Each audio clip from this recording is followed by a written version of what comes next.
What's up, guys? Time to learn some economics. Today we're going to go through the lecture for modules 30 and 31. And in these modules, we are going to talk about the budget deficit and debt and budget balance and all that other fun stuff that everyone likes to freak out about. So the budget balance is the difference between the government's tax revenue and its spending, both on goods and services and on government transfers. So the formula up there states that the savings by the government is equal to the value of tax revenues minus government purchase of goods or services minus the value of government transfers. Other things equal, discretionary expansionary fiscal policies reduce the budget balance for that year, and contractionary policies do the opposite. So expansionary fiscal policies make a budget surplus smaller or a deficit bigger. Contractionary policies increase the budget balance for that year, making a budget surplus bigger or a budget deficit smaller. Now, some of the fluctuations in the budget balance are due to the effects of the business cycle. So if we have an expanding economy, we're going to have an increase in tax revenues, which is going to reduce the deficit or increase the surplus. If we have a recession, the government is going to be spending more on automatic stabilizers, but they're also going to be taking in less tax revenue because there's going to be fewer people working and paying federal income taxes. So some of those are caused by the business cycle. Now, as you can see, the budget deficit during periods that are shaded or periods of recession increases as a percentage of GDP during recession, and then after recession during recovery, it usually will decrease. The U.S. so the unemployment rate and the budget deficit, as the unemployment rate goes up, the deficit usually will increase as well. The cyclically adjusted budget balance, basically what that does is it takes away the impact of the business cycle. So if we take away that impact, we can actually see the budget deficit is a little bit less. It'll increase during these times typically because the government will do expansionary fiscal policy and have some sort of stimulus plan pass. Now, should the budget be balanced? Most economists do not believe the government should be forced to run a balanced budget every single year because this would undermine the role of taxes and transfers as automatic stabilizers. Yet policymakers concerned about excessive deficits sometimes feel that rigid rules are necessary.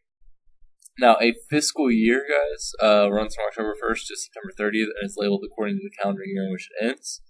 Purchases and budget deficits do have serious long-run consequences because they lead to an increase in public debt. All right. A widely used measure of fiscal health is the debt to GDP ratio. This number can remain stable or fall even in the face of moderate budget deficits if GDP rises over time. So if we have an increase in GDP by a lot and our deficit stays the same, then eventually the deficit will become much less as a comparison to GDP.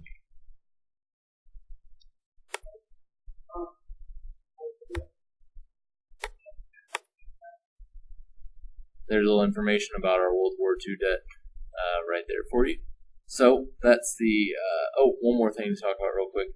So implicit liabilities, I want you to go ahead and write this on the back somewhere, are spending promises made by governments that are effectively a debt despite the fact that they are not included in usual debt statistics. So it's what we are going to have to pay in the future. So programs like Social Security and Medicare are implicit liabilities. So this is an interesting chart that kind of shows you how future projections of spending on Medicare, Medicaid, and on Social Security.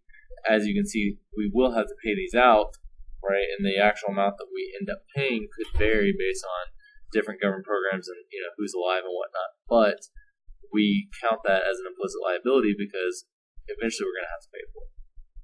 All right. So that's it for Module 30.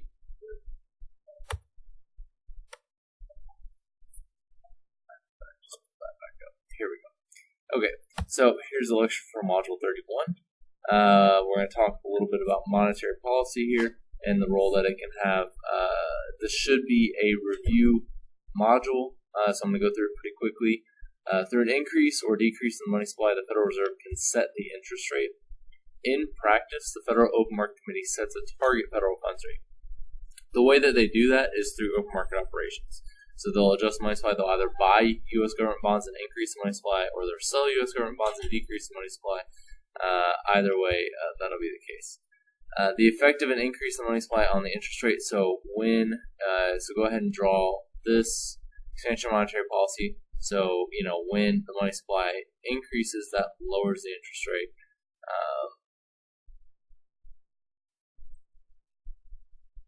Pushing up the interest rate, so if we do no market sale, it's contraction monetary policy, shifts money supply to the left. Alright, so this is what I want you to write in those little boxes underneath. Expansion monetary policy is monetary policy that increases aggregate demand. Contraction monetary policy is monetary policy that reduces aggregate demand. You should already have this drawn, but I want you to go ahead, if you don't, draw this chart on the back of your paper. Increase in money supply leads to lower interest rate, leads to higher investment spending, which raises income, which leads to higher consumer spending via the multiplier, which then will increase aggregate demand. If we go back to our aggregate demand, aggregate supply graph, contraction monetary policy is going to have the exact opposite effect. So the three goals of the Federal Reserve are going to be as follows.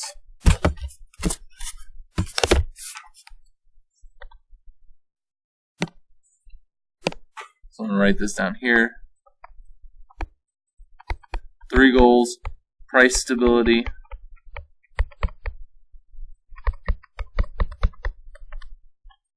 economic growth,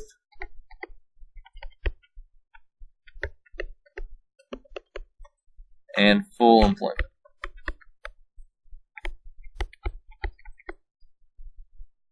Alright, so they're going to try and institute policies that will have that effect for the economy as a whole.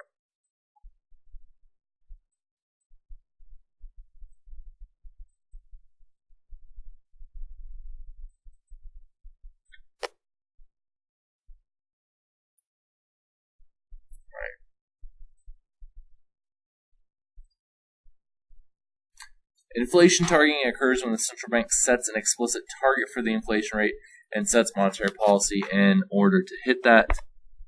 Our target inflation rate in this country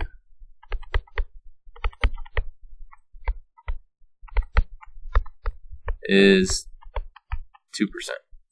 So if we're at 2% inflation, that means everything is going well. The Federal Reserve is doing it's doing its job. If inflation starts getting higher, they're going to raise interest rates in order to reduce the amount of spending and the amount of money going to the economy. All right, and that's it. If you have any questions, write them down, bring them to class. Have a good rest of your day.